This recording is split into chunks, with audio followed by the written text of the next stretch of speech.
Good evening, everyone. Welcome to tonight's meeting of the Health and Social Care Scrutiny Review Group.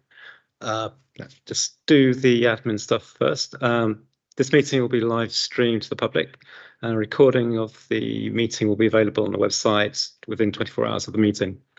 For remote participants joining with Teams, you can use the hands up icon for questions and comments, and turn your camera and microphone on when speaking and off when finished. Members and officers in the chamber, if you please remember to switch your microphone on when speaking and off when you have finished speaking. Speak directly into the microphone.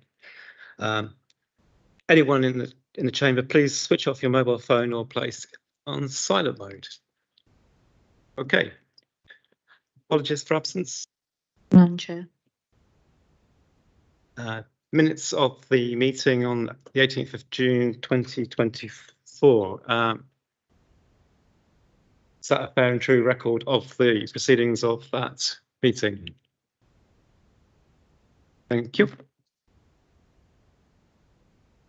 Disclosures of interest? None that I'm aware of, Chair. Any urgent business? Again, none, Chair. References from committees and other bodies? None, Chair. I have nothing to report on since the last meeting. So I think that takes us into the first item, item 7, primary care access in Luton. Nikki. Thank you, Chair. It's a little bit of a lengthy report because I hadn't realised that you had an appendix which was all the listening events, but I'll just take you through. And if any of this becomes a little jargon with NHS, just stop me and I'll put it into layman's language. But as you're aware, is access, and that's our residents being able to access primary care, and primary care being a GP, a community pharmacist, and if it's dental, we're talking about dental or an eyes opticians, but there are primary care. So primarily it's the GP practice and the community pharmacy. So we want to make sure that that access is good for our residents. We know it's been a challenge and we continue to work on it. Within the paper, when we wrote the paper, the primary care access survey results had literally just come out, but you have got the link on the page 4. And although there was a little bit of improvement, I think probably the better improvement was that the cloud-based telephony, which is basically the telephone systems in GP practices, that you don't get cut off. At least you know where you are and you have the facility to do a callback if you're, quite a lengthy queue. We've put into the paper something that's called the delivery plan for recovering access to primary care, because it's a national plan. So it's very much recognised by the primary care practices and the community pharmacist. And it's got 4 components to it. So probably the part that is most important to yourselves is about access to practices. And I was only having a conversation with Councillor Nazar about how frustrating it is if your telephone doesn't get answered. But really, if I'm just pick up on a couple of elements, which is the first, which is on page 2, which we talk about empowering patients to self-care. Now, clearly not all patients can do that, but where it's possible, it's very much allowing that direct access. And there's some examples there. We really do want to improve and increase the access to using the NHS app. And just out of interest, how many people have downloaded the NHS app? Just to give me a bit of a clue. Has anyone here? So 1, 2, 3. Okay, so we're about half-ish. So in particular, and I do stress that the NHS app doesn't offer some services that you get already. So if you want to book your GP appointment through your the web-based, through your practice email, it's difficult for me to encourage residents and practice, for that matter, to swap to the NHS app unless it's something better. What I will say it's better, and fortunately I've got one of our providers of a big practice is using the NHS app for your repeat prescriptions. So if anyone or any families have patients, residents that require repeat prescriptions, on the NHS app, it really is a good facility.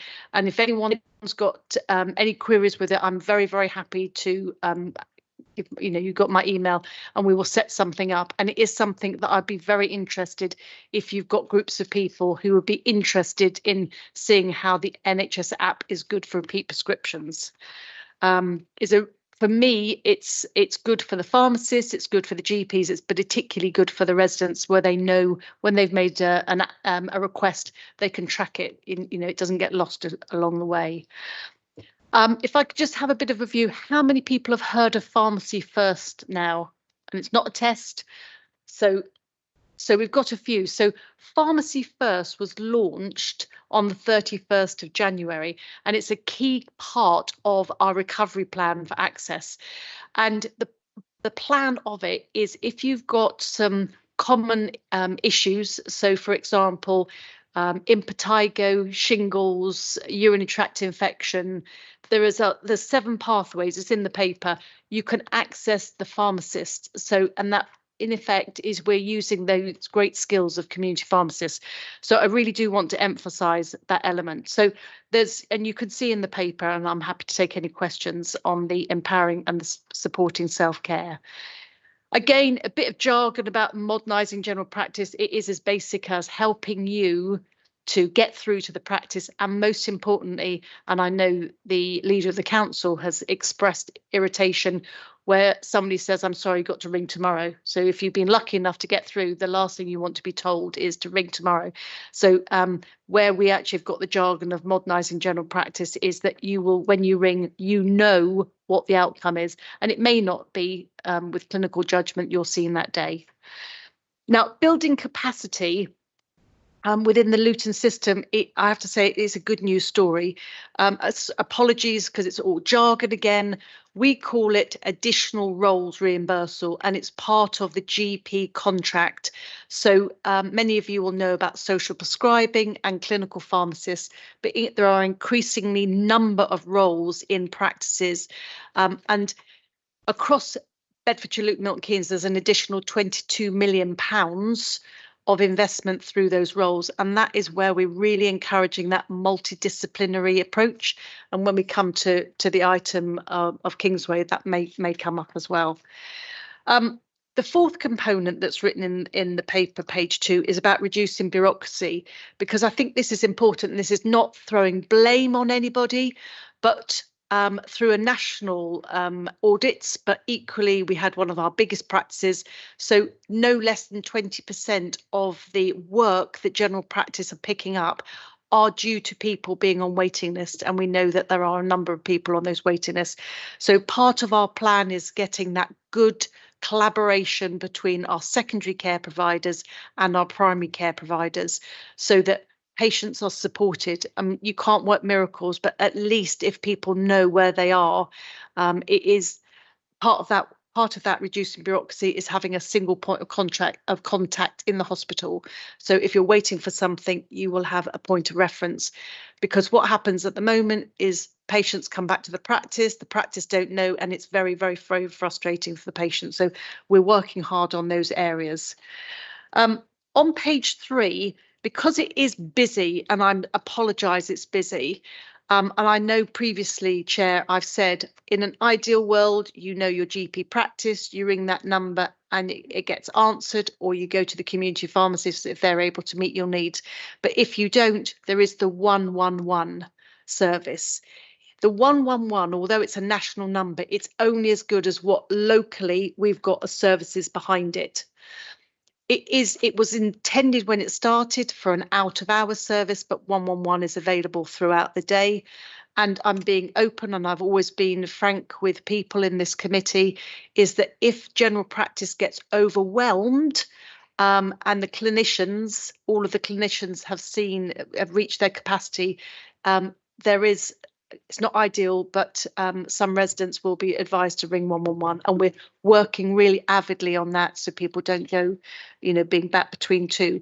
In the Luton system, you have got the urgent treatment centre at Chapel Street.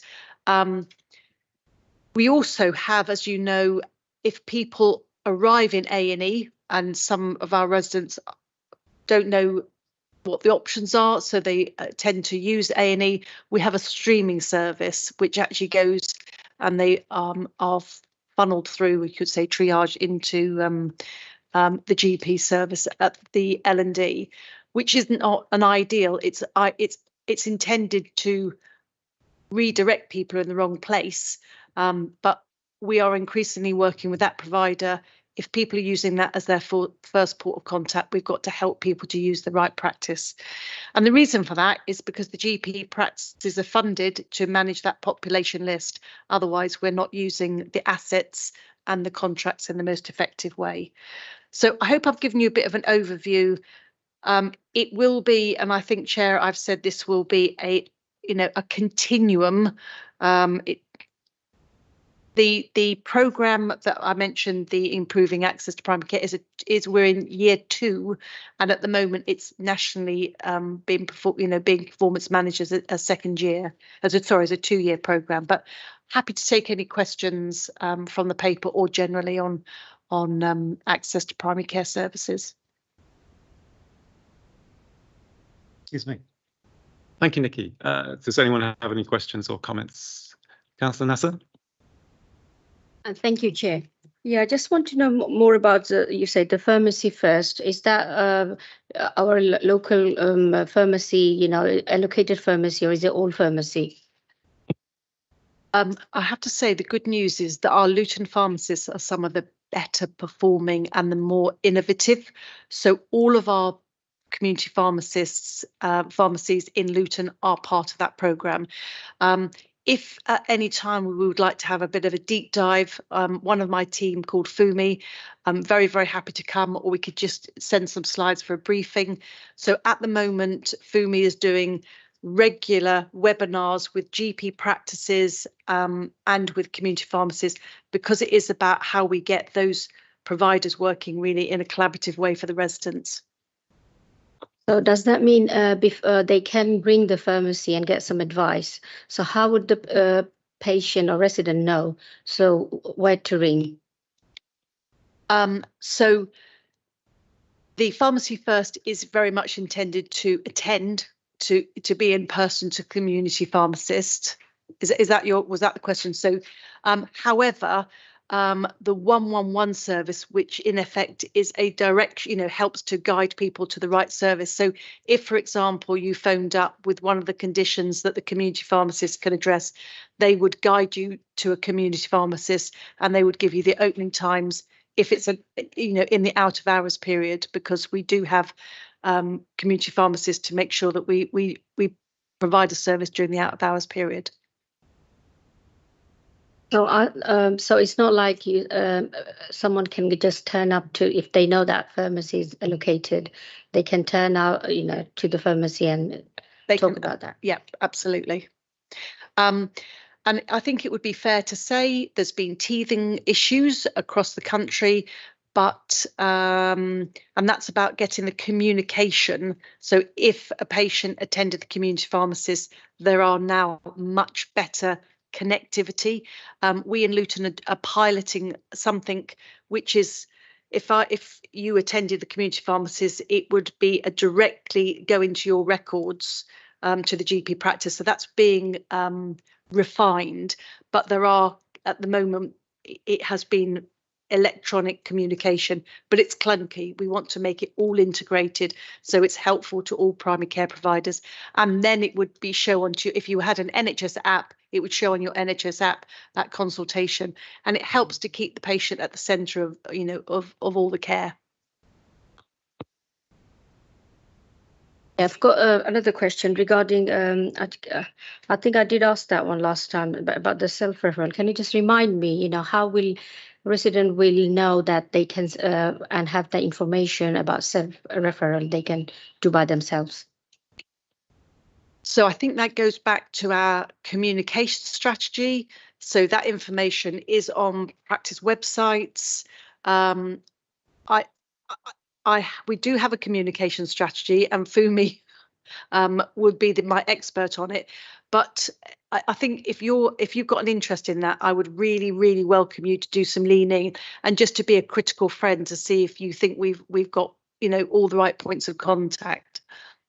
The reason I'm asking, because I was seeing my physiotherapist and he was not able to find the referral about, I think it's a podiatry. There was nothing he could do to refer me. It just that was a pace, but was not working. I didn't quite hear to refer a physio to refer to. It was, I think it was a podiatry, something to do. So he tried. Yeah, so usually he can refer, that's what he said. But when he tried, that nothing was on the website. It was not allowing him sort of, I mean, not working the website. So do you mean referring into the community pharmacy? So No, sorry, that's not the pharmacy, the podiatry department. right, okay, and that isn't possible, and I absolutely know that isn't possible at the moment, so that's not a direct pathway. Again, it is something that can be looked into. I think it's about, if I'm truthful, it's about the prioritisation process. There's probably no reason if somebody worked it through, but at the moment there isn't a direct pathway for podiatrists to refer into the acutes. Thank you, Chair. Councillor Chowdhury. Right, thank you. I think I might know the answer to this, but following on from about community pharmacies, are they able to prescribe? And if they're able to prescribe, I mean, those entitled to free NHS prescriptions, are they able to get that? You're quite right. There's been a programme of existing pharmacists to gain the skills and the expertise and to gain the qualification to be an independent prescriber. Undergraduate pharmacists, that's part of their core programme. So going forward, pharmacists will come out with that prescribing certification. So yes, so there's a process taking place to get all pharmacists that wish to be independent prescribers signed up. And then, yes, they can prescribe in the same way as a dentist or a GP. So at the moment, not all pharmacies can prescribe then? There is a process. I'm pretty certain that every practice will have capacity, but I'm saying not every single pharmacist at the moment has that qualification. But there would be a service at the pharmacist for that. Right, okay, that's fine. And in terms of communication, communication to the community to say that, you know, the pharmacy services are available. I mean, what is being done about that? So there was a national launch of Pharmacy First because it's a nationally driven programme. I think Michelle Summers attended last time. Probably I could ask, because colleagues in Healthwatch, I know you help us with our comms. I know there was a comms piece that came out. Anything at the minute? So I think you can never have enough communications, but it's something and that's why I just wanted to do a bit of a temperature check. If half the people in here aren't aware of it, we've got to go do that run again of communication. So yeah, you can never do enough. Got a few follow-on questions. My next question was around the NHS app. Obviously, Luton is very diverse, and we do have quite a number in our communities who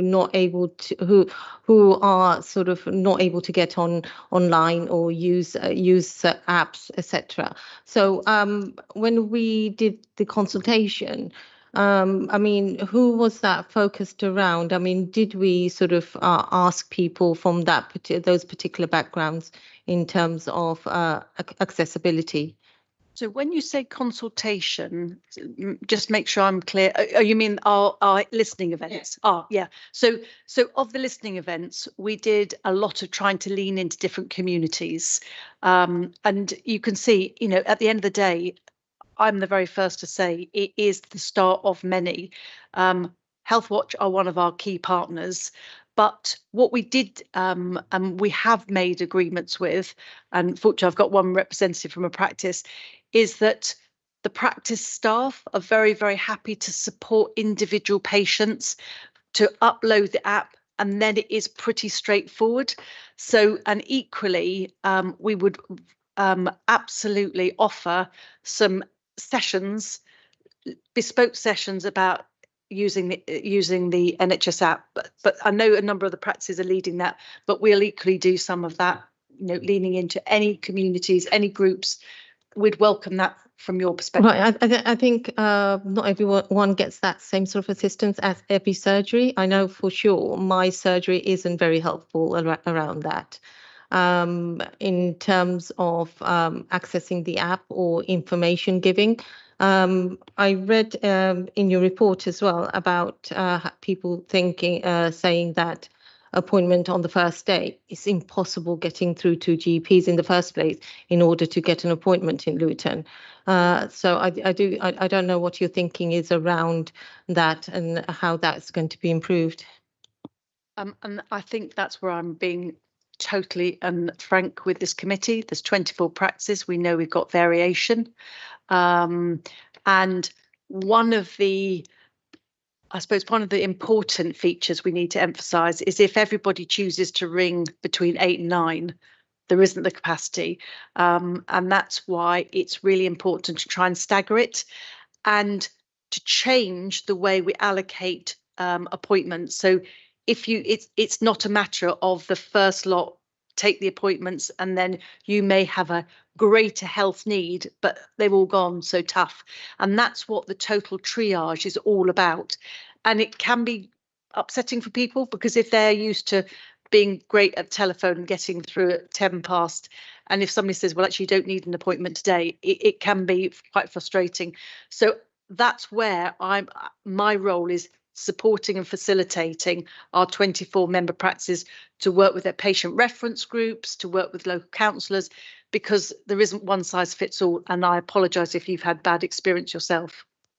I think my surgery insists that everyone calls from 8 o'clock in the morning, and you can only get a same day appointment. You can't say, oh, can I have a routine checkup? It's not possible. And the first few people that get the appointment. Otherwise, you get told to call back the following day. So from this, and I don't have a problem if you want to say the practice, but I will pick that up because all I can do with my colleagues is reflect back.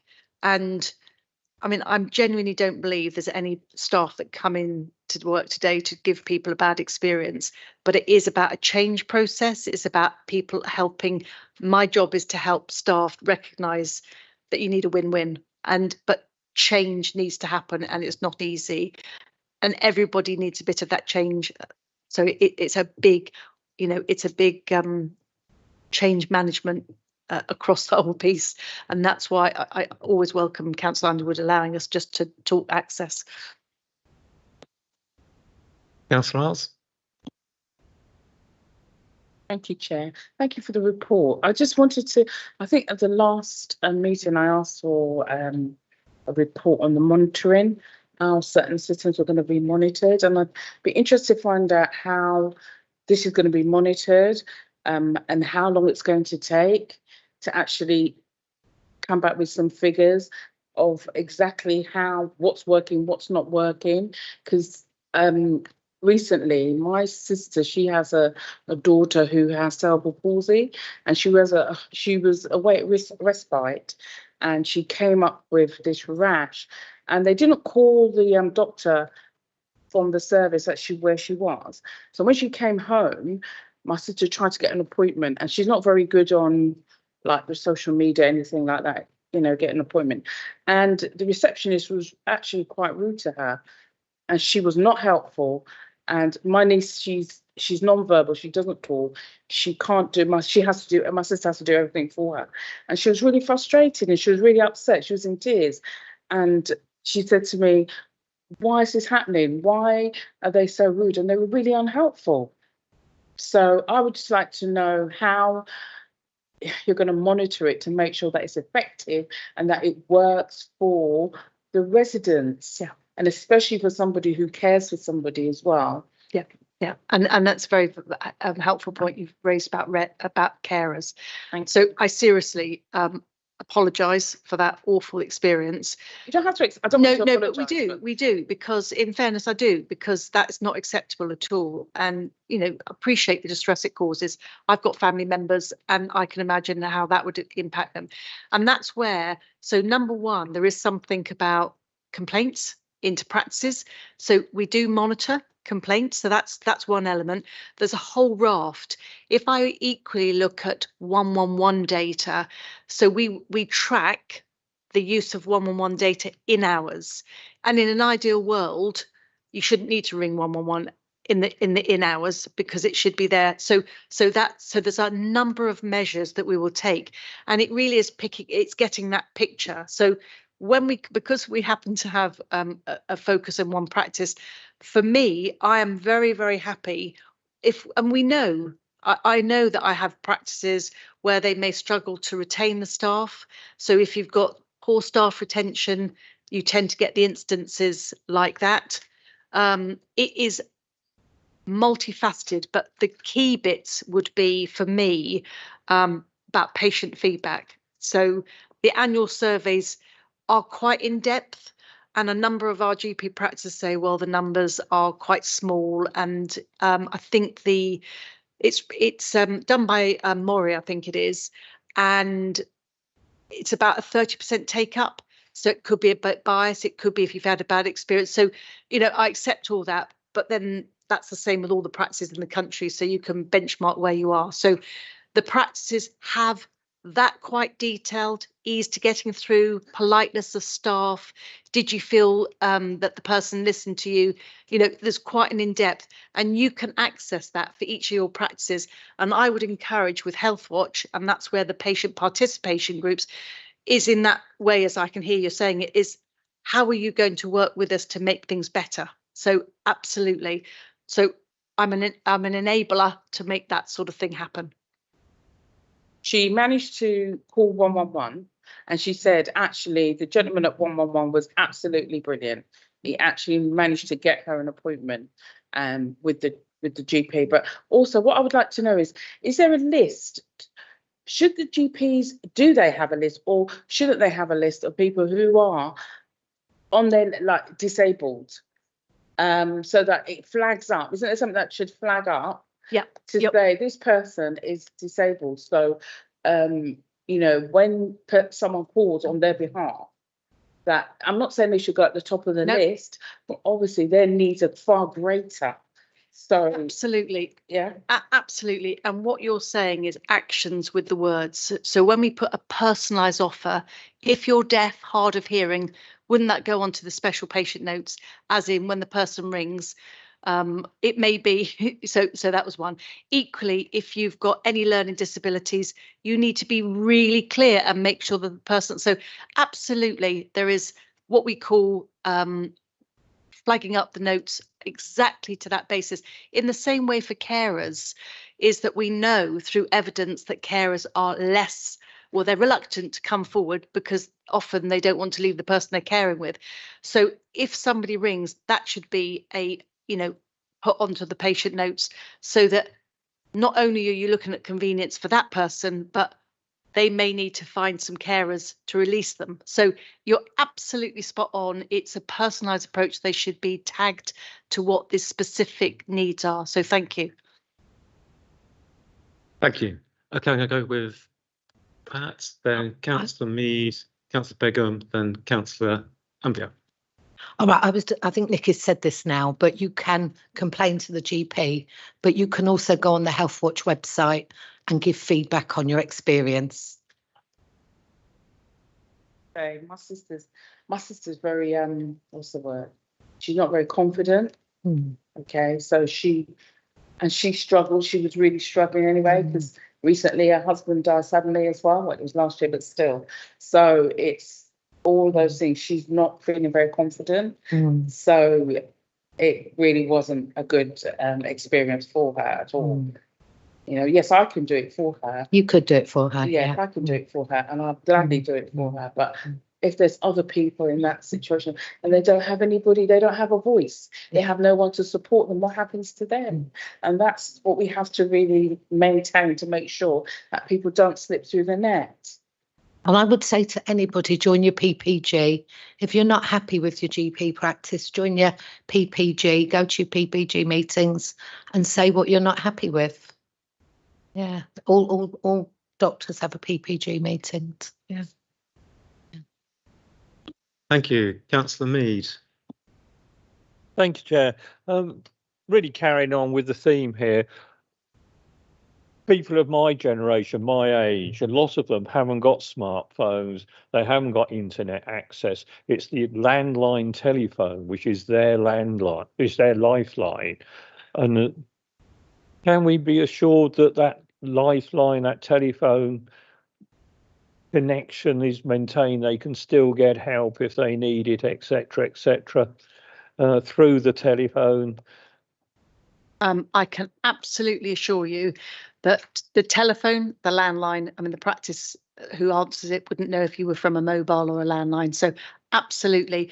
And equally, if you wish to turn up in person for whatever reason, if you're not confident, use the telephone, you're deaf, whatever the reason, you can turn up in person, you can telephone, you can do it online, and you should get exactly the same process. So part of, and I'm disappointed that, you know, you've got the experience of people rude, because part of the plan is the people at the front end, we call them care navigators, because previously when you had receptionists, these are trained to be care navigators, and there's competencies they achieve. So if you walk in or if you telephone or if you're online, you should go through the same triage process. And that's what the whole of this programme is about. So if your needs are identified, clinical needs that you need to be seen today, you'd be seen today. So I can give you that assurance that the landline telephone will be maintained. Yes. Thank you. And just as a postscript, my 111 experiences have been very good. Thank you. And that's, I have to say, it's really, really helpful. And through the listening events, the 111 was a very good service. And again, just for yourselves, is that we are going through a process of having to re-look at the contracts, because we have to go through a process when they come to an end. There is a new facility, what health organisations, it's called provider selection regime. So we are going through a process now looking at the current providers.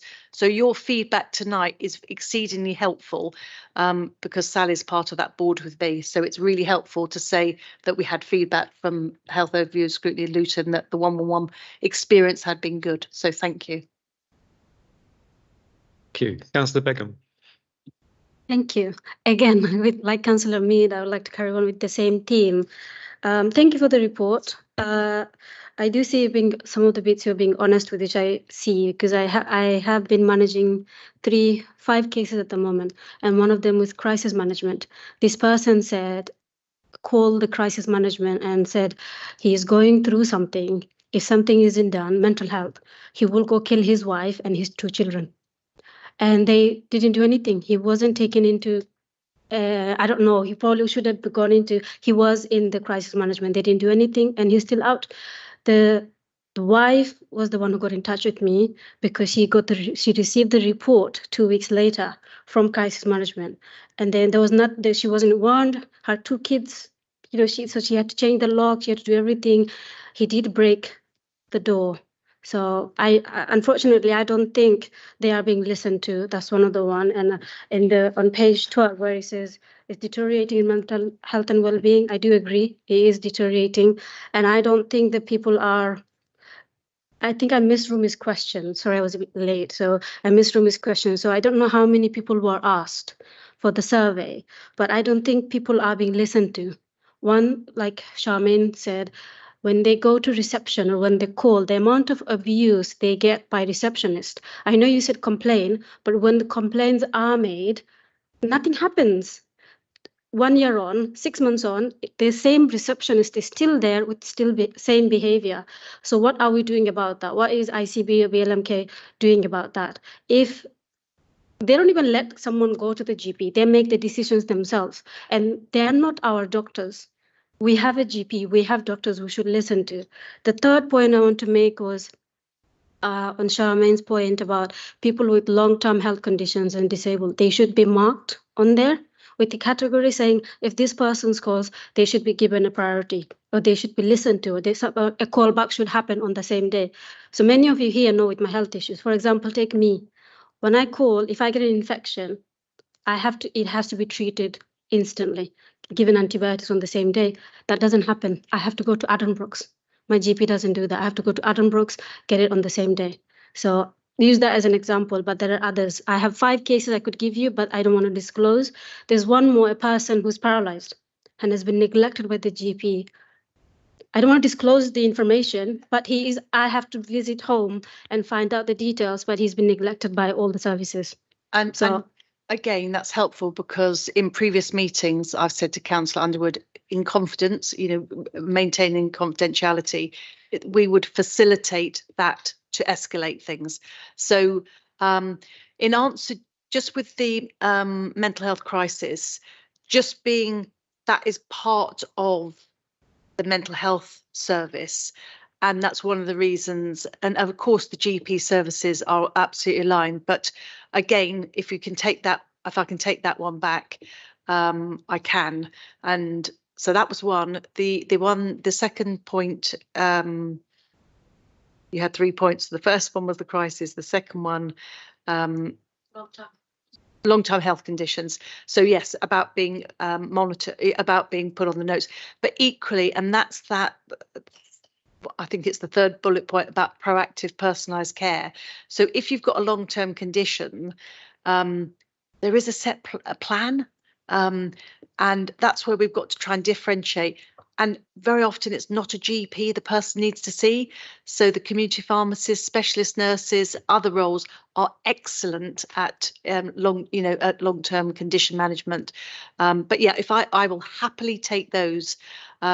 Just Chair, if I just explain, as part of what we have developed this year, and it's very much responding to place local issues. Part of my team work really, really closely. They're embedded in with the Sally and the council's team. So we will pick those up because ultimately, if I assume they're probably what we call GMS practices, where it's partnerships. It's possible. It may be one of East London Foundation. It's possible, but we will make sure. And whoever is accountable for that contract, absolutely, we need to sort that out. And I want to pick up if you're saying that there's members of staff who are repetitively rude. That is absolutely shocking, and it picks up. I know we talked here about the Denny review. That absolutely, we are so desperately trying to address that. So we will come down on a ton of bricks when we get the details. But for me, I have to go through to the practice who holds the contract. But please, where you're confident, escalate those complaints to the practice manager. Yeah, sure.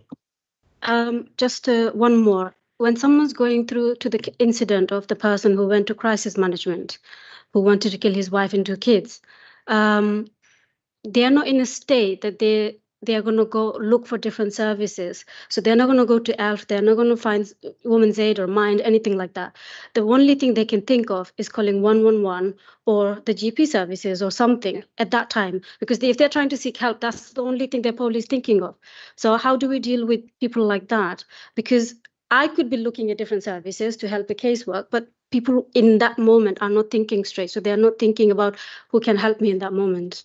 So the 111 service is completely connected to the mental health crisis, and there is just so you're aware is if you ring the 111, you have a call handler. Behind that are something called the clinical advisory service. So if the call handler is able to manage the patient, there's algorithms that get supported, but if there is an acute mental health need, there is a mental health practitioner. But again, it then in this area, as you know, it's East London Foundation Trust that are a mental health provider. And there's a lot of joint work between the police service, because sometimes that happens. So we still have street triage, which is very much the police working with East London Foundation Trust on that work. So again, my job is to make sure that we connect things together. You know, this is real life, and you know, when it doesn't work, we've got to get it sorted. I think if you don't mind, in the next report, it would be good to see how things are connected. So if someone calls, so for example, 111, if I were to call 111, what services they tell people, maybe something like that. Because holistically, every service should have a holistic approach to people who are coming through. So that person did ring 111. So I was just shocked to see that nothing was done. I'm not saying let him imprison him, but probably should have been in the hospital for the night to come down or something. So just being really clear, and do chip in if you've got a different view, is that the 111 service, they will use something called their directory of service, and it's very much guided. So in the scenario you explained, it would be to East London Foundation Trust. And this is where we have to make sure that the mental health provider's not letting the system down, because if the 111 has legitimately passed to a crisis service, it's a 24/7 service. So if it's a genuine crisis, and in fairness, that's where I would need colleagues from the mental health crisis team to pick up if some of those issues, you know, aren't working. I'm not shrugging the responsibility, but it's a different provider, but we need to make sure it works. Councillor Ambia. Thank you, Chair. This is about empower patient to self-care. The last paragraph I mentioned about patient participation group, which I believe is very important. My question is ICB, are you monitoring all the patient participant groups meeting or the outcome by the done by the individual practice? Because I from my personal experience, some long time back, I was interested to my local GP surgeries to become a member of PPG. I emailed the practice manager, didn't get any response. Then also I found is this patient participation groups information is not available for the public. They just hold the notice. It's a very discreet location.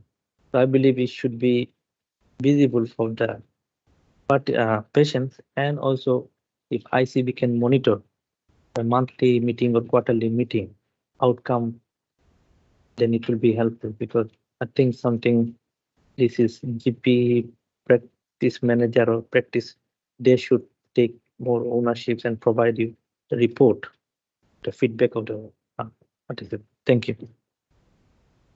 Your point's a really valid one on patient participation groups, and I know colleagues, particularly in the comms team, have very much supported about how you get a good representation.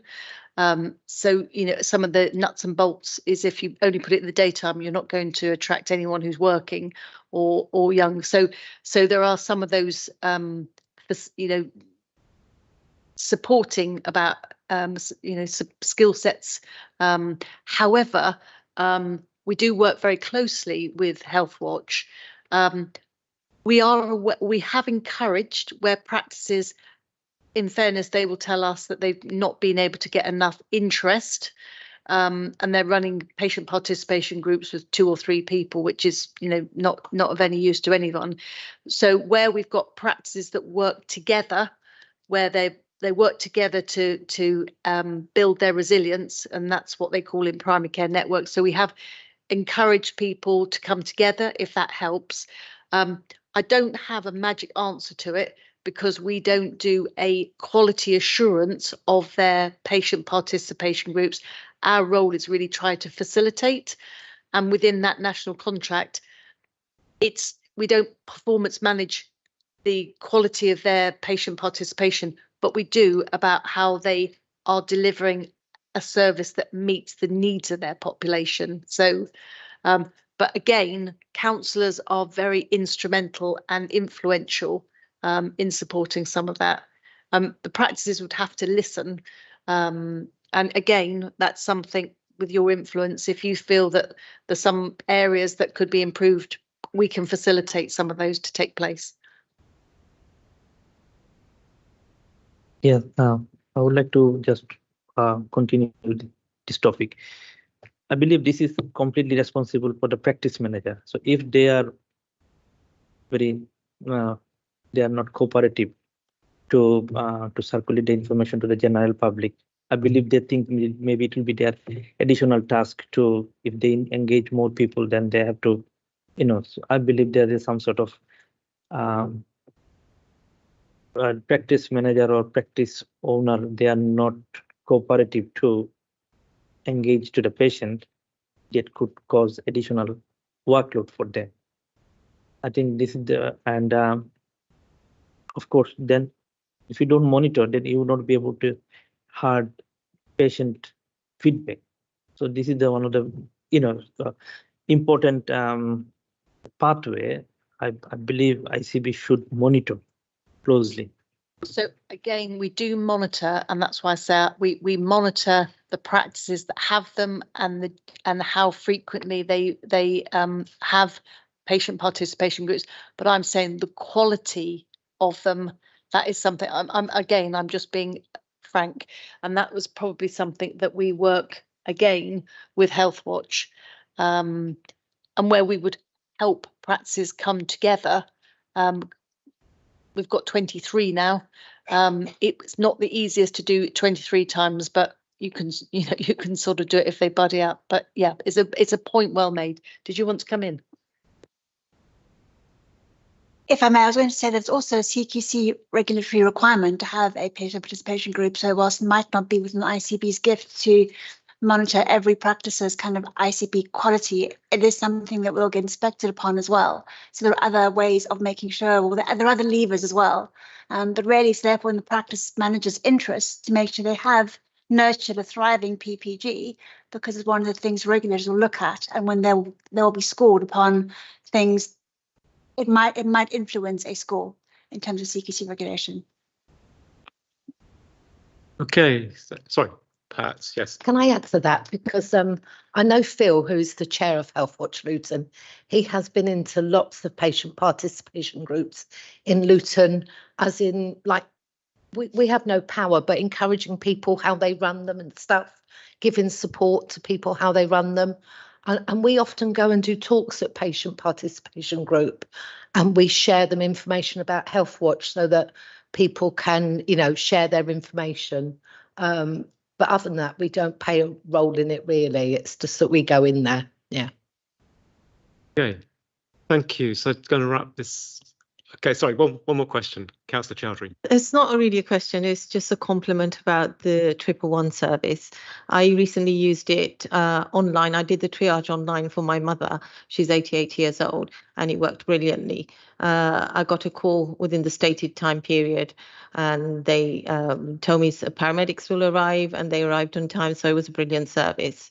But just following on from what Councillor Begum was saying, at the time when someone is going through a traumatic experience, they're quite vulnerable at that stage.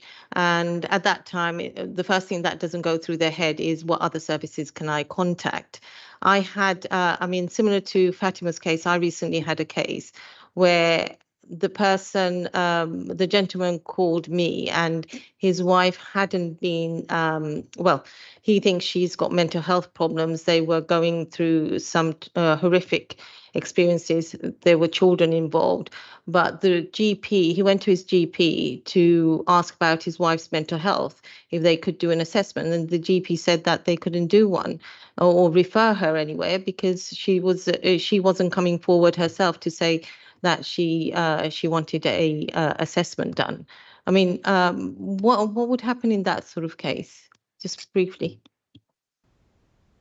So typically, somebody would need to be engaging in the mental health assessment process. And if a person refuses to or does not choose to participate or come to a doctor or speak with somebody about their symptoms, then there is little that can be done to force them to, unless they are so unwell and their mental health is so severe that they're going to harm themselves or harm somebody else, then you can look at a mental health act process. Normally, a clinician will try to engage somebody, will try to kind of offer them support and broker a conversation. But fundamentally, if the patient chooses not to participate, there isn't always very much that doctor can do or the service can do, if that's the case. And there's also, but it's always very helpful for patients, families and carers to tell the clinical team or tell the GP about their concerns. Those can be assessed and evaluated. But typically we can't kind of force services or force kind of assessments upon people if they're not consenting or not accepting of that process. I had my mic on, sorry. Wouldn't it be at that moment for the practice to say, okay, we've had someone a family member raise issues around this person, maybe we need to contact that person to see if we can invite them in for an assessment or something? I think you can, like I said, you can broker a conversation with the person and say, like, would you come in? There's been some concerns, but you can't compel somebody to engage with an assessment if they choose not to, unless they're very, very unwell in the kind of remit of the Mental Health Act. All right, thank you. Okay, thank you, everyone. Thank you, Nikki. I think what I'm getting from this is that there's still a lot of variation in that first point of contact and still some work to be done. Okay, thank you. Moving on to the next item, item 8, the annual public health report. Sally. Thank you. And apologies to those colleagues that were at full council last week. It's a bit of a repetition, I'm afraid. Or an opportunity to ask more questions if you'd like to. So just as a reminder that there's a statutory requirement for the Director of Public Health to produce an annual public health report, and it can be on a topic of my choosing essentially, but the aim is to highlight population health and wellbeing needs, or to raise awareness of particular issues, or to shine a light on particular public health activities to drive further action. And usually the report focuses on a different topic year on year. So this year, the report focuses on our Health Equity Town journey and what we have achieved in the last year, and how we're framing that and how we will continue to work around the Health Equity Town agenda. And then in addition to that, for this year, for the first year, I've also started to do a public health impact report, and that will be an ongoing appendix B to the annual public health report, which aims to highlight some of the key activity that's been achieved over the last year around some of our Public Health Commission services. And the idea behind that is that sometimes I don't think some of that is as visible as it could be, and to really highlight some of the great work, and where some of it may be a bit more process, a bit more sort of things around the numbers of people seen and the numbers of tests done, for example, but actually that's still really meaningful and we're still reaching a lot of people. So although it might not yet be shifting longer term outcomes, I just want to be able to highlight some of the great work that's been happening over the last period. So the report walks through the original kind of genesis of the Health Equity Town work. So what is health equity and what do we mean by being a marmot town, which I'm now tending to use the phrasing Health Equity Town because I think some of our research has shown that is a bit more meaningful and can kind of highlight what it's all about a bit more clearly for people.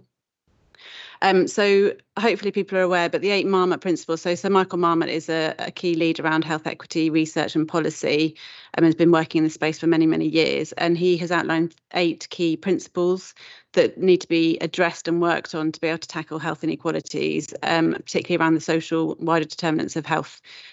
So they are giving every child the best start in life, enabling all children to maximise capabilities, creating fair employment, ensuring a healthy standard of living for all, developing healthy and sustainable places, strengthening the role of ill health prevention, tackling discrimination and racism, and pursuing environmental sustainability and health equity together.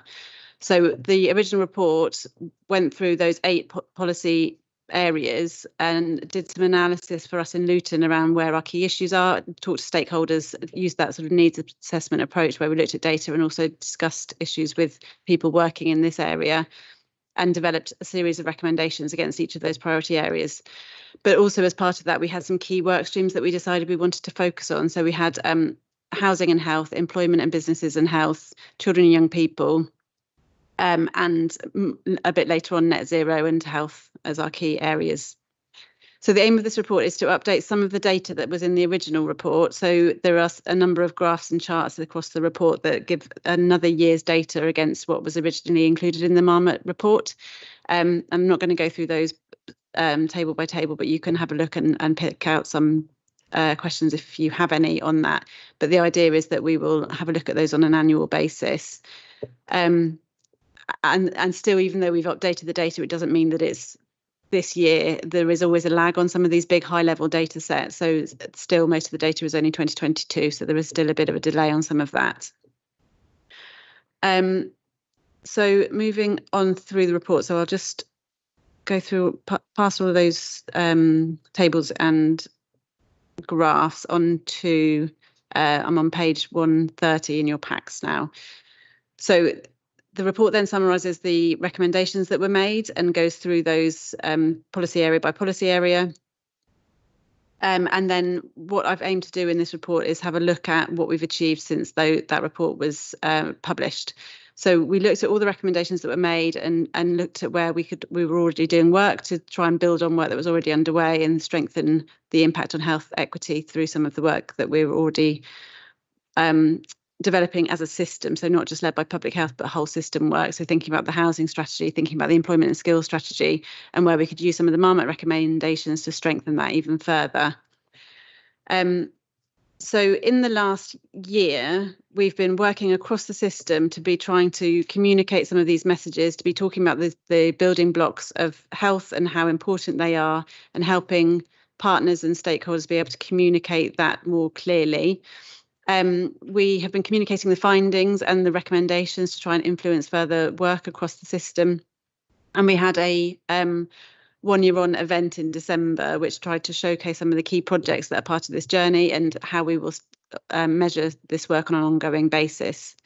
We've also in the last year launched a Health Equity Town Prize, which was just small scale funding for pilot projects to deliver pieces of work that will tackle health equity and that were particularly could show how they were delivering one of the recommendations from the report. So we had 3 projects as part of that, which are outlined on page 136 of the pack. So we've got those 3 projects, and in September we'll be holding an event where we'll showcase what the outcomes from those projects have been. We've also launched a newsletter. So we've got a quarterly newsletter which highlights some of the key work that we've been doing to drive forward the recommendations, key work that partners are doing to tackle health inequalities, and just to really share some of the funding opportunities and some of the other pieces of work that are part of this work with us. We were lucky in the last year to have 2 public health trainees working within the team, helping us do some of the thinking around how we take this forward. So they led some evaluation work for us. So looking at the recommendations and helping to think about how we can drive impact through those recommendations, how we what partners and stakeholders think of the report and how we can use it to help galvanise further action. And so through doing that, also activate the system and take the work further forward and reinforce the priorities, and then also help us set up our framework for monitoring impact as we go forward. So the key findings and recommendations from that evaluation that we will be on an ongoing basis using to drive the work are also outlined in the report. And then moving on to page 139 in your packs, this outlines and appreciate it's relatively small, but hopefully you can see the key measures that are system-wide, quite high level, quite long-term impact measures that we'll be looking at on an annual basis, that will show whether we're having an impact on some of these health inequalities and building blocks of health issues. So as I said before, they're not all public health leadership, but they're influenced across the system, and they all have an impact on health outcomes and health inequalities. So although there's some gaps in the data, that just sets up the framework. So on an annual basis, we were able to look at all of those and start to see whether we're making a difference. And when we have our annual report and annual conference, we'll be looking at those on an annual basis and being able to see progress. So then just the final bit in this report, looking at page 141 in your packs now, is just highlighting some of the activity across the priority areas that we've been looking at. So across net zero and health, this work stream was one of the later ones to be set up. So we're a little bit further behind on. There's lots of work going on around net zero. Obviously, we've got net zero roadmap and a whole team that are working on our journey around net zero, some fantastic work. But just thinking about net zero and health, so where the two need to come together more, where we've got shared overlapping objectives and where we can influence each other. What we need to do in that space is less well developed, but some of the work that we're doing is around education and frontline staff to become air quality champions, and influencing the local environment through the local plan, and working with the ICS around their green plan and thinking about reducing emissions. And then we're also looking at the broader engagement with businesses to reduce carbon footprints as part of some of the models that we're looking at. Across business and skills and health, we've been working, a key partner is ELF, the Mental Health Trust, who are a Marmot Trust. So they are also working with the Institute of Health Equity to embed the Marmot principles throughout their work and strategies. So for that kind of co-working, that's a key partner for us. So we've been looking at work around a passport to employment programme for service users, mental health service users to move back into employment. And we've seen 374 people through that programme since it was set up. One of the health equity prizes is around, one of the health equity principles is around the Good Business Charter. So we've been working hand in hand with the employment and skills team in the council to think about the health parts of that. And then we've been working with anchor institutions around how they embed health equity principles and policies into their practice as an employer. So we've got more work to do around this work stream. So one of the health equity prizes was looking particularly about supporting people back into work. So we'll be building on that and thinking about substance misuse services, mental health services, housing associations, and trying to do that work even more strongly. Continue the work with ELFT, but also thinking about talking therapies and how we embed that into their work as well. The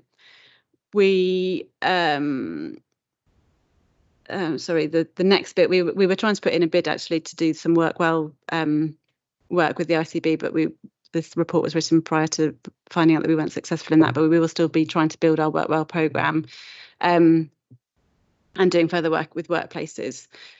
So the next priority is around children and young people, and this is a key piece of work that we're trying to embed a quality improvement methodology. So working with the ICB, again, we're trying to embed this quality improvement methodology across various work programmes where you look at driver diagrams for improvement. So this is a piece of work that we're trying to use that approach to think about change ideas. And one of the ones that we've been looking at across that is around vaccination rates for children and young people, and thinking about really that strong outreach into different communities to tackle health inequalities in that way. And we've also been looking at this role that's called an enterprise coordinator, which is really looking at developing aspirations and opportunities for young people post-college. And then the last work stream that we're looking at is housing and health. And this is quite a well-developed work plan that we're developing across this work stream, looking at social housing and the findings of the survey and how we can build in more health and wellbeing into the work around social housing. Thinking about, so we use some of the Core 20+5 funding to look at a Warm Healthy Homes project, and we're looking at actually with our next round of funding doing more in the housing and health area, because there's a lot we could do and build on to make it more strategic and not sort of small projects. So we continue to work around that, and also there's an overlap between the net zero subgroup and the housing and health around fuel poverty as well. So there's some work that we're developing around that also.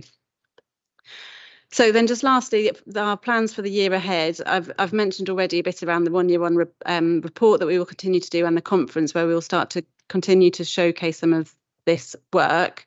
And I think what's really important for me on this is that this is big long-term work.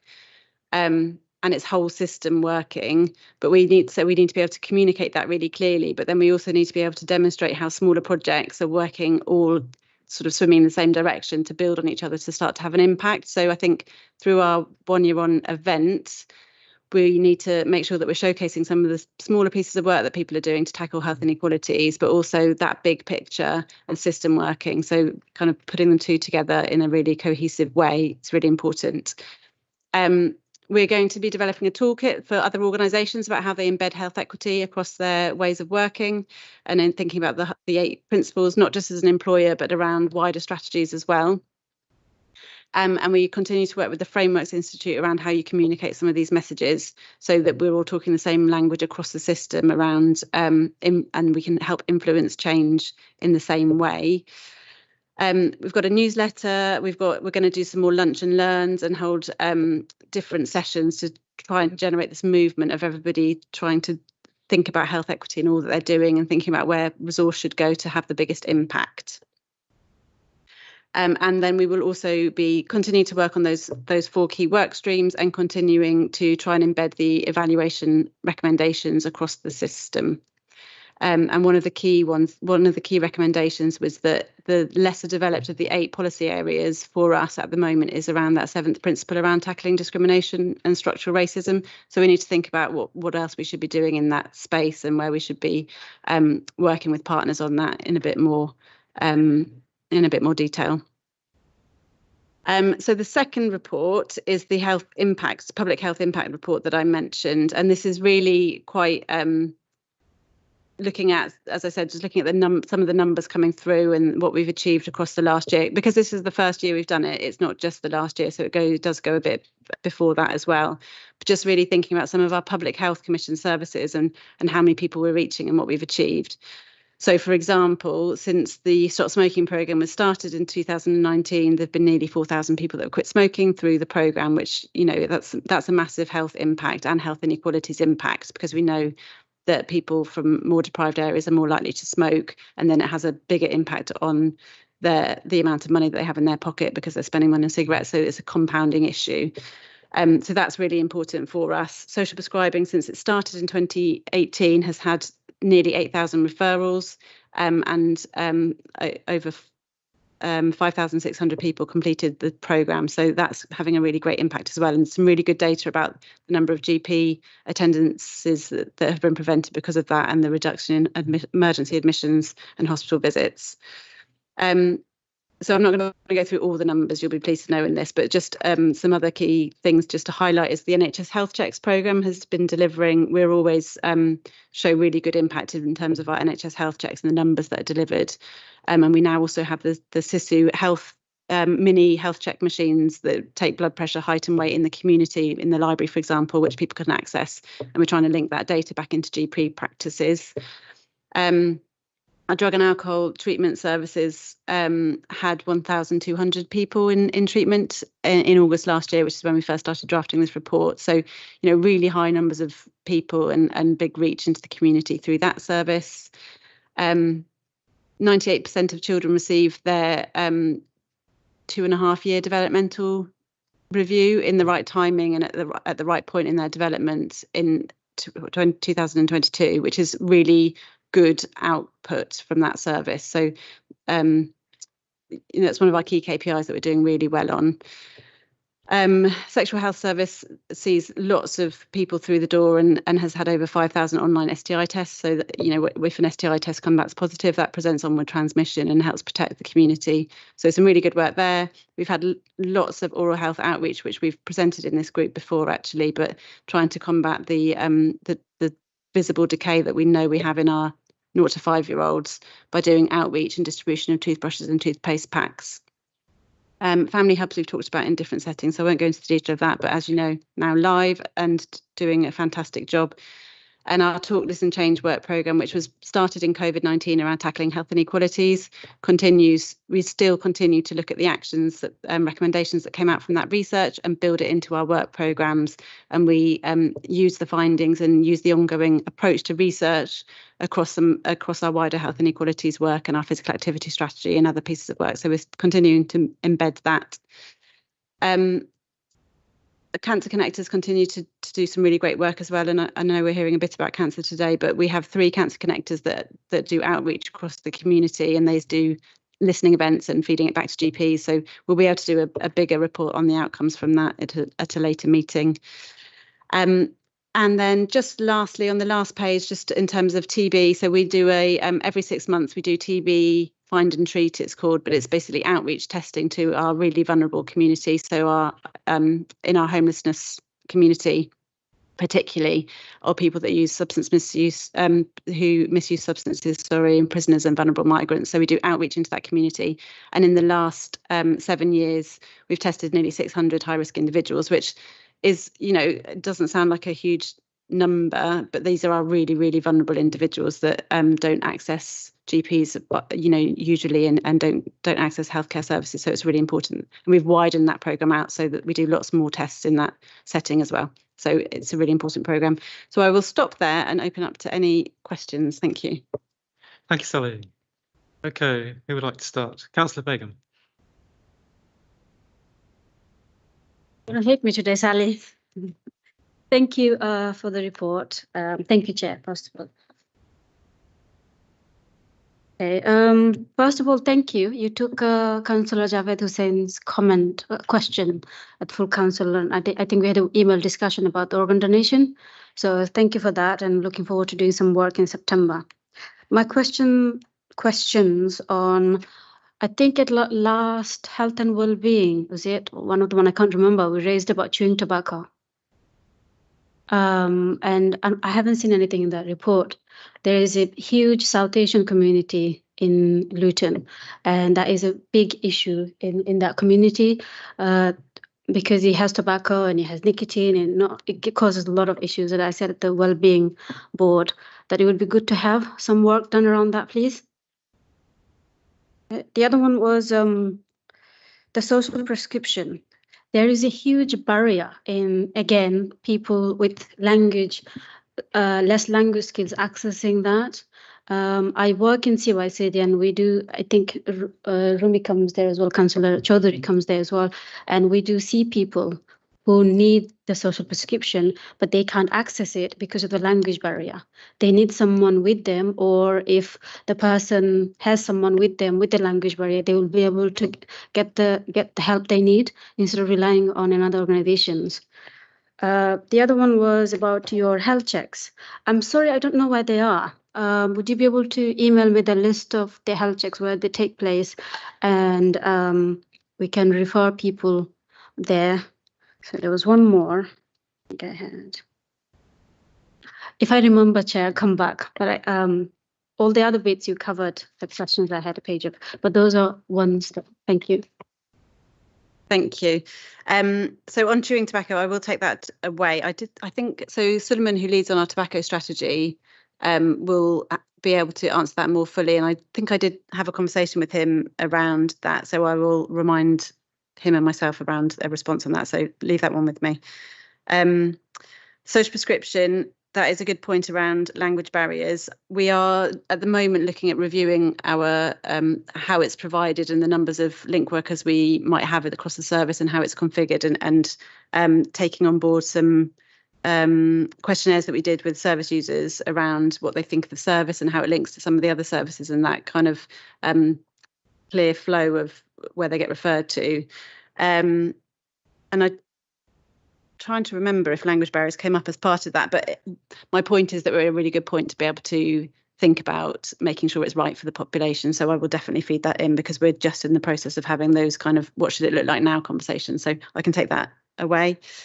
NHS health checks is it's a very structured programme where people who, when they turn 40, get invited into a health check, and they have tests for diabetes, cardiovascular disease, blood pressure, and then if anything comes, and get given a risk score. But if anything comes up, then you get referred into the right services. So it's quite a structured programme, but it helps identify people who have either cardiovascular disease or a high risk of cardiovascular disease, and then go in the right pathway, and then get kind of called back every set amount of time. It's an NHS programme, but it's commissioned by Public Health, delivered by GPs, but we do some outreach as well in the community. But we've actually we did an equity analysis on it as we were looking at whether it's delivering what it needs to, which came out really well, actually, because there's always a bit of a worry with that kind of programme that the people that need it less are the ones that come forward, but actually that's not the case in what we're seeing in the data. So I can share that. I'm happy to share that report. I think, yeah, I'm aware of health checks because I used to work for active Luton in the past, and I currently work for the Hertfordshire Council. Same thing. Yeah. In Hertfordshire, they go around. We have surgeries. We sit in different locations. So I cover the Watford side. What I wanted to know in Luton, if we have different venues their staff go to, or is it in one place? That's what I wanted to know. Yeah. So it's mainly in the GP practices, but then we have been doing outreach in different community events as well to optimize that opportunity. And they did do a session in the mall recently. So it doesn't tend to be in one location, but they'll be going out and about to different events. Mr. Chowdhury? Right, thank you for the report. I know you didn't touch on the family hubs as such, but I represent one of the most deprived wards in Luton, and that's Beach Hill. And I was surprised to hear that we have no family hub at the community centre in Berry Park. The centre itself serves the surrounding wards as well, meaning Central, Saints, where there are no facilities available. I know the family hub is run from the library. But it would be good to know, when do you plan to establish a family hub at the Berry Park Community Centre?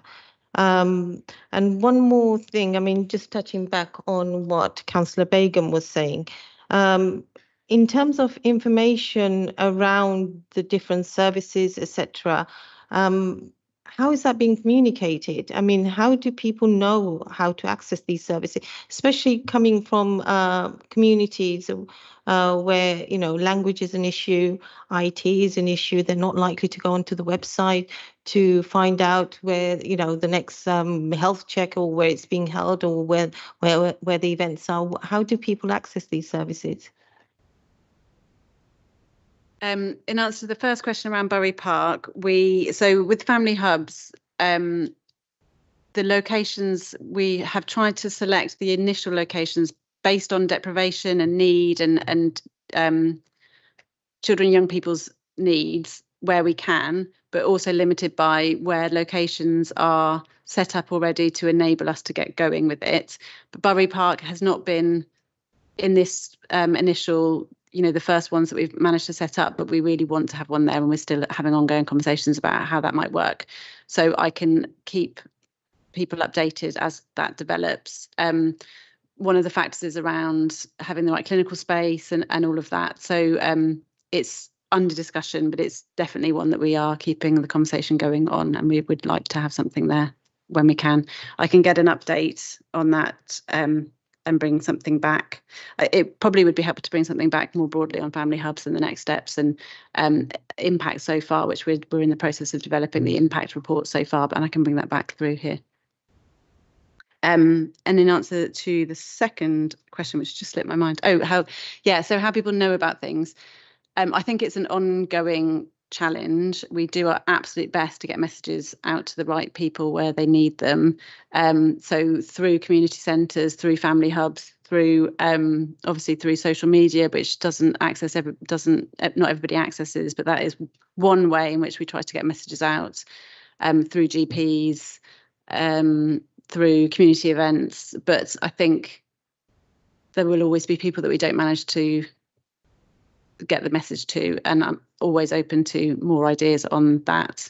So if we're trying to target a particular community because we know there's a particular challenge, then we've got certain community groups or networks that we might be able to use, but again, that won't ever get everybody. So I'm always open to more ideas on how we get messages out to people, particularly different community groups that may English might not be the first language, or they might not go to the community hub that we use as our way of getting messages out on a regular basis. So yeah, open to suggestions really.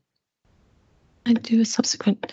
I know. I mean, we have a very vibrant volunteer community sector.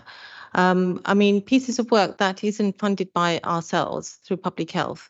I mean, they're doing sort of other funded work around health.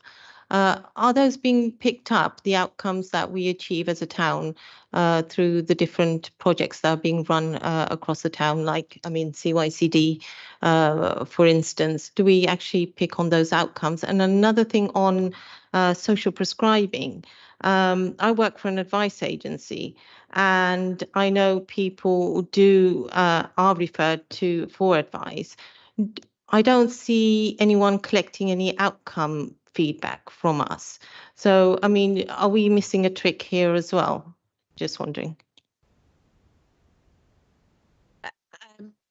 So it is tricky to always get the right measures. So anything that we commission as public health, we will try and get some figures back to know whether we're having an impact. But we won't be able to do that for everything. Where did you say you work? Sorry, that you don't think you. Sorry, I work for Luton Rights, which is part of Luton Access. Okay. Yeah, so some of that, I think the data will be fed back and inform further activity. I don't think as a whole system we have the oversight that would be helpful. I think it will be more on a topic base. So just thinking about the homelessness partnership, for example, the data around who's coming into services across that partnership will be collected and looked at and reviewed whether it's meeting the needs. And we, the domestic abuse partnership board sits within my remit as well, and we look at collectively the voluntary sector that tackle domestic abuse or have domestic abuse services across that partnership. So I think it does happen, but probably not as the cohesive piece of work that you're talking about. Thank you.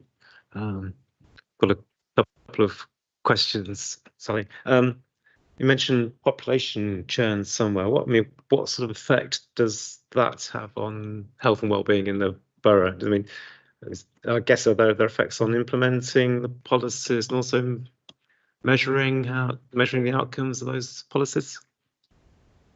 Yeah, I think it does, and it comes up often as a challenge, particularly for GP practices, actually, because they particularly see population churn, and then they'll have people left on their list that have left, but they won't get updated. So I think it's a particular challenge there,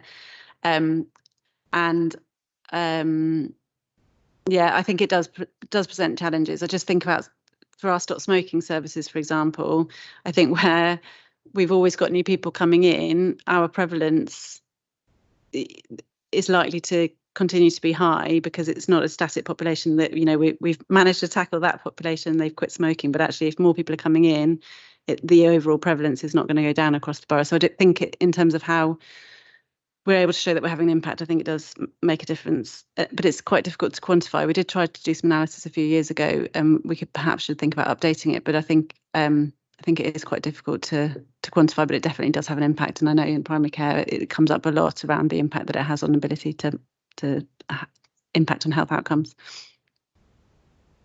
Okay. My other question is about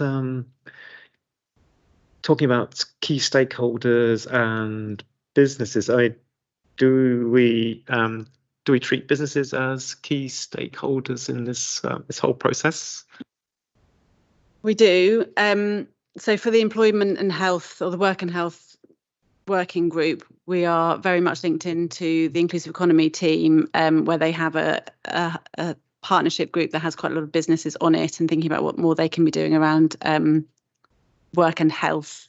I think where it's a bit more challenging is the very small businesses, because it is difficult for them to really engage, just in terms of their time and resource, number of people, number of staff that they can release to engage with these things. So I think the smaller businesses is more difficult. But yes, they're definitely stakeholders in that employment and work stream. Work and health work stream. I mean, personally, I think it's quite important. Isn't it quite important in the mental health aspect about getting people into work and keeping people into work and getting people back into work, especially people with mental health issues? Yeah, absolutely. We had a workshop, it was a while ago now, and Nick, I'm just looking at you, don't need to bring you in, but just reminding me we had an ICB workshop a while ago about employment and health, and we took away an action to start thinking about where we can work with employers to offer volunteer opportunities for people to get back into work and have, apprenticeships and things for people from some of those more vulnerable cohorts to come back into work. And I think we probably need to strengthen what we're doing around that. It is in the working group around, I can't remember the wording we use now, but it is on the agenda around that working group, but I think we need to strengthen that a bit more. I think you're right. Thank you. Councillor Chowdhury. Sorry, I just remembered, could have asked this before, but there are disparities, for example, in terms of longevity, depending on which part of Luton you live in. Are we doing any specific work about sort of actually minimizing that gap? So, for instance, how long you live in Beach Hill compared to somewhere like Wigmore, there's about a 10 years difference, I think, from the last time I looked. But are we doing any specific work to actually see how we can sort of minimize that gap? So what we would hope is all of this work collectively will add up to make a difference on that. So if I was going to say one key long-term measure that will show that we're having an impact on this would be around the difference in life expectancy between the more deprived versus the least deprived, and closing that gap. And that's the kind of headline of what we're trying to do through all of this work. But that's a real challenge, and it won't happen overnight. And actually, with the new government, that's one of their key ambitions as well, is around closing that gap in life expectancy. So that's good that we've got that backdrop against the national ambition around that as well. But as we said earlier, I mean, in terms of communication, people accessing services, etc., not everyone behaves the same way. Different communities behave differently. So, I mean, sometimes we do need to do some targeted work around some communities, and it's like the same thing doesn't suit everyone. So, are we doing anything specifically with those deprived wards, or are we considering or we're looking at it?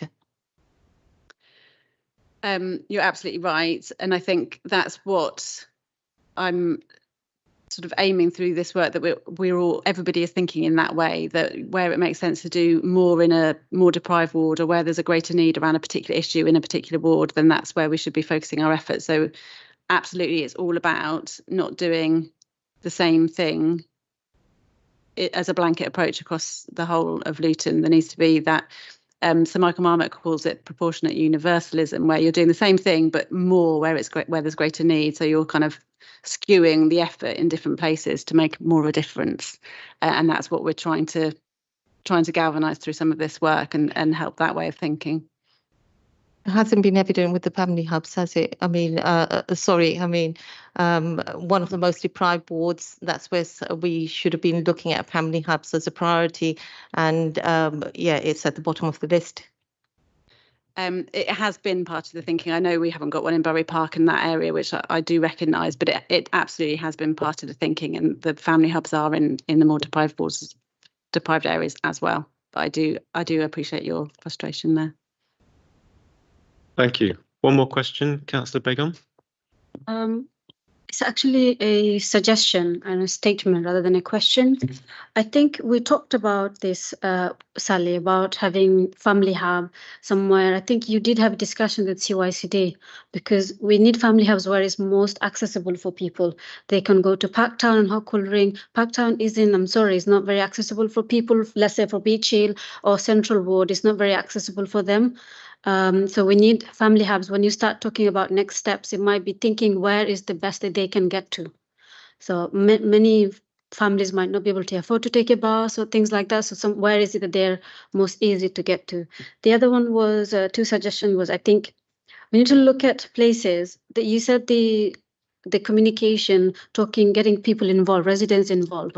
We need to work with organizations, charities or services that are there in the heart of the community, like Luton Rights. I'm sure Councillor Chaudhary comes across a lot of people from all around Luton. We've got another one stop advice service, we've got citizen advice, and again CYCD. All those people will be able to help you with getting the word out to the residents about services or what's coming for you.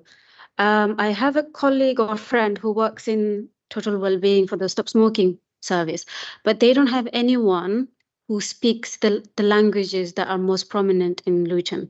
So maybe we're thinking, having discussions with the total well-being service manager and see if they can employ someone who speaks the languages like the Bangla, Hindi or Urdu, things like that. So there are a lot of young people getting into smoking from those countries, or their parents. Because when I used to work there, I speak Bangla, Hindi and Urdu, so I used to do that in those are my KPIs. So maybe having someone that they can target those, because I don't think if someone went to stop smoking and they don't understand what the advisor is telling them, they might not come back again. So just suggestion. Thank you, Chair. Thank you. Sally? I only just say no, I really appreciate those comments. Thank you. And so Total Wellbeing Luton also are a provider of social prescribing, so the centralised social prescribing service. So the conversation that I will take away around language barriers, it's the whole of Total Wellbeing. So I'll take that away. Thank you. Thank you. Okay, to wrap up, I think this is obviously some of the content in the report's challenging, but I think it's an excellent report. It's concise, it's detailed, and it's illustrative of the problems and the challenges that we face. Thank you. Thank you, Chair. Okay, we're moving swiftly along to item number 9, the Mount Vernon Cancer Centre Strategic Review Update, and I believe this is Jessamy who's joining online. Yes, thank you, Chair. And apologies, I can't be with you in person today. I would much prefer to. It just hasn't been possible. Thank you for allowing me to dial in. You've had the paper. I think I last came to you about 2 years ago to let you know what we were doing around the Mount Vernon Cancer Centre, which is the specialist cancer centre for the Luton population. Majority of specialist cancer would be picked up by that cancer centre. It's a non-surgical centre. That doesn't mean that every cancer patient is seen at Mount Vernon, because a lot of patients can be treated without needing to go to the specialist centre. I've put into the paper some of the background which you've had previously, as I'm aware that perhaps some members may have changed. It's always useful to have a refresh. I won't go through that in detail at the moment tonight, but just to say, in terms of where we have started to review the service, it was back in 2019 now. It's come from concerns about the sustainability of the services. There are some problems with the buildings, but it's more than that. It's about the lack of other acute facilities on the site, and as cancer care becomes much more modern, it relies much more heavily on some of those other acute services. And so some new treatments, some trials won't be available at the cancer centre for this population, because they don't have the backup of things like critical care. And we do want our population to have access to the latest treatments, the latest trials, without having to travel even further. And Mount Vernon is quite a trek already for people in the north of the catchment, which includes Luton. When we started this review, we realised it was a bit of an opportunity to put a spotlight on cancer and on the whole pathway, and particularly in relation to some of the data that was coming out regards to Luton, where 1 year survival was the lowest in the whole of the Mount Vernon catchment.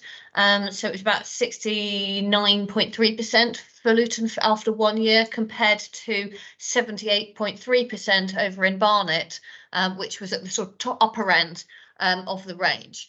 And that was really where a lot of the work that's going on within Luton around the Luton Cancer Outcomes Project started from, or came from. That's very much being led by the ICB. It's its own piece of work, and it's looked at the whole pathway. The community connectors are in place, and that's a really, really exciting piece of work. That's out of scope of the changes that we're proposing to make at Mount Vernon, to try and make sure that the specialised cancer services are secured really for the population for the long term. So in the paper, I've put some up-to-date data around the impact on Luton, and it's probably just worth highlighting that the number of patients attending Mount Vernon from Luton has grown in the last 5 years by about 25%. It's 25% higher than it was. That is a trend across all areas, but is particularly notable in Luton. It's a big catchment. It serves Hertfordshire is the primary local authority that feeds into the cancer centre, but it also serves patients in North London and in Berkshire, Buckinghamshire as well. So I won't again go through too much of the detail, but if you are happy to try and take any questions on that, I hope it's been helpful trying to break it down by ward so that individual councillors can see kind of the impact for their own populations. What's changed since last time that I came? We obviously had the proposals developed last time, which we developed with clinicians and with patients. We were in the process of trying to secure funding to be able to build the cancer centre. That in itself hasn't changed. We still don't have somebody who's written us a cheque for the amount of money that we need, as it were. But what has changed is that it's recognised that this needs to be solved. And this is a priority, not just regionally, but nationally as well. And we've had the go-ahead nationally to go ahead to public consultation, even though the finances haven't been completely secured. And there's a few reasons for that, which I just thought the committee might benefit from just understanding a little bit, because it's quite an unusual position to be in. The first one is, I think there is just a widespread acceptance that we've got to fund this. We've got to sort this out. We have to move the cancer centre in order to secure its future, and that not doing so is not an option for this population. So part of it is we will need to find the money, and there is a commitment with regional and national colleagues and ICBs to all work together to try and find the finances, the capital particularly, which is the stumbling block, to build a new cancer centre, which is proposed to be on the Watford site as being the most central acute hospital site to the whole population. The other reasons why it's important are because as the services become quite fragile on the site, we need to be making some decisions about short-term changes. And we're really reluctant to do that without having a long-term plan, because we could make changes that would go against then what we end up doing in the long term. So, and that benefits things like if you think about the networked radiotherapy component. So our proposal includes a separate radiotherapy unit in addition to at the main centre, a separate one in either Luton or in Stevenage.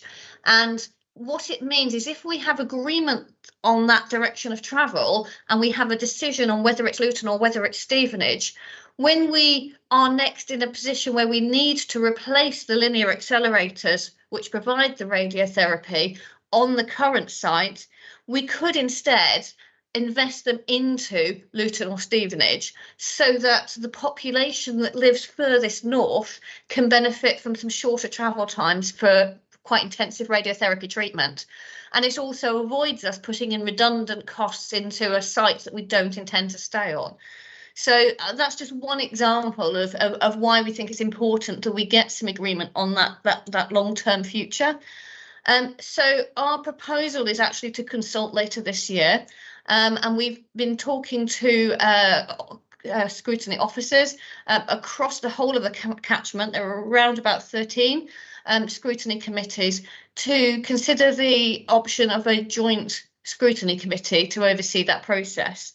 So my reason for coming to you tonight is really twofold. One is a simple update on where we're going, an opportunity to discuss it and try and answer some questions. And the other is really to ask you about your involvement in the process going forward, rather than making assumptions. Obviously, Luton and Dunstable Hospital is one of the site options for the radiotherapy unit, and the intention is to consult on that as an option. I'll stop talking now and wait to see if you've got any questions, anything that I can answer or clarify. Thank you. Does anyone have any questions? Councillor Chowdhury. It's not really a question. I'd just like to say, I mean, radiotherapy centre in Luton is, is very desirable. I see we have a high number of people going for cancer treatment. And can we get, I mean, how do we get involved in those discussions? I would like to know more about that if possible. Okay, thank you for that question. I think we are in the process of developing a consultation plan to make sure that local stakeholders and local residents can have their say. So we have some criteria that we are proposing to use to make the decision on which site the radiotherapy unit would be based on. Some of those criteria are what you would expect around can they meet the national standards? Can they do they have the right services on those hospital sites to support the network radiotherapy? But we also have some criteria in there around reducing inequalities and patient access and patient experience. So my advice to all areas, and obviously we have to run an impartial consultation, but my advice to all areas is to get involved in the consultation and to look at the questions and to really provide to give views and encourage your residents, encourage patients in your wards, in your town, to really get involved and respond, because I think it's understanding the impact of the different options on local people that will really help us make the decision as to where is the right place to put this. When you go out to consultation, I mean, how would that be made available to people? So we are still developing the plan at the moment. So I'll run through roughly sort of high level what it is. But actually, we're really wanting to have feedback from local communities about how they want us to consult with them as well. So we will have the standard things that we have to produce, or a consultation document, an easy read version. We'll have online, we'll have hard copies. We'll have the promise of translation into different languages. I'd like to do an audio recording. We're hoping to make some videos that explain what we're proposing, so that for people who are a bit more visual, who don't like reading big documents, that there's something that they can watch perhaps. And then we'll have a number of events and roadshows. Hope to do some face-to-face events in Luton and in other areas as well, where people will be able to come and have their say and ask questions. We also want to come and talk to patient groups and residents groups, so we'll be asking people to invite us along, and we'll try and prioritise coming and speaking at those events and answering questions, and in helping people really respond to the consultation. Each area is very different, so and it's a big geography that we're consulting over. So rather than have one consultation plan, we're having sort of an overall consultation plan, but then we're having a separate plan for the east of England, a separate plan for London, and a separate plan for the southeast areas, so that we can involve people who know those areas best in making those plans for that area. So we have people from BLMK, ICB, and we will have from the local authority as well, getting involved in helping advise us and steering how that plan develops. Okay, thank you. Councillor Mead. Thank you, Chair. As though I'd love to see new facilities, treatments being available at the Luton and Dunstable, as somebody who uses it reasonably regularly for checks and things, one of the biggest issues there is parking. And if we're going to bring in regional services, I don't think we can look at it in isolation. We've got to think of that parking issue and making sure that people, when they do come from outside Luton, can park easily and quickly when they visit the hospital, because at the moment it can be a nightmare. Yes, parking's been one of the issues that's come up a lot through a lot of the engagement we've done over the last few years. And it's certainly something that's a consideration. As I say, one of the criteria is around access.